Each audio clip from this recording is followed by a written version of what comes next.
A man remains in custody after a car crash and stabbing attack that has left 6 people injured in Sydney's south. Police allege one of the victims was his partner. Reporter Charlie Mills joins us now from the scene. Charlie, what do we know so far? Well, we know that this incident occurred as part of what police are treating as a domestic violence incident. A man and a woman were travelling along Princes Highway in a car, the man driving, the woman in the passenger seat. When he began stabbing her, police have reported that the car was driving erratically before the incident, and they believe that the assault caused a crash, colliding with another vehicle. Now, the woman has suffered serious injuries as a result of both the stabbing and the car accident, and she is now in a serious but stable condition in hospital after being transferred there in a critical condition yesterday. After the crash, several bystanders, they attempted to render aid, believing it to be a normal car accident. However, they faced a bit of a dangerous situation when the man emerged with that box cutter knife. A man attempting to help the woman was stabbed in the abdomen, and he remains in hospital as well in that serious but stable condition.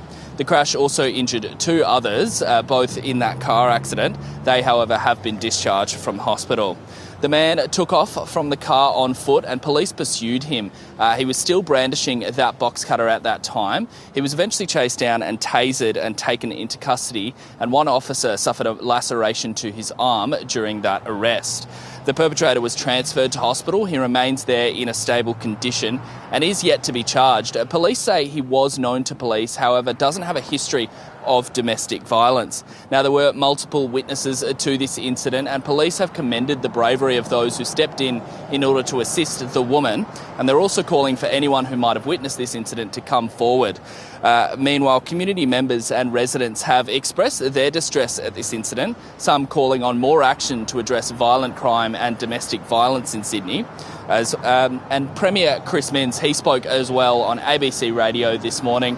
He commended those people for their bravery yesterday and as well joined those in advocating for more resourcing for domestic violence responses. Charlie Mills reporting there in Sydney. Thank you. And if this story has raised any issues for you, you can get help by calling the National Sexual Assault and Family Violence Counselling Helpline on 1800 RESPECT, which is 1800 737 732.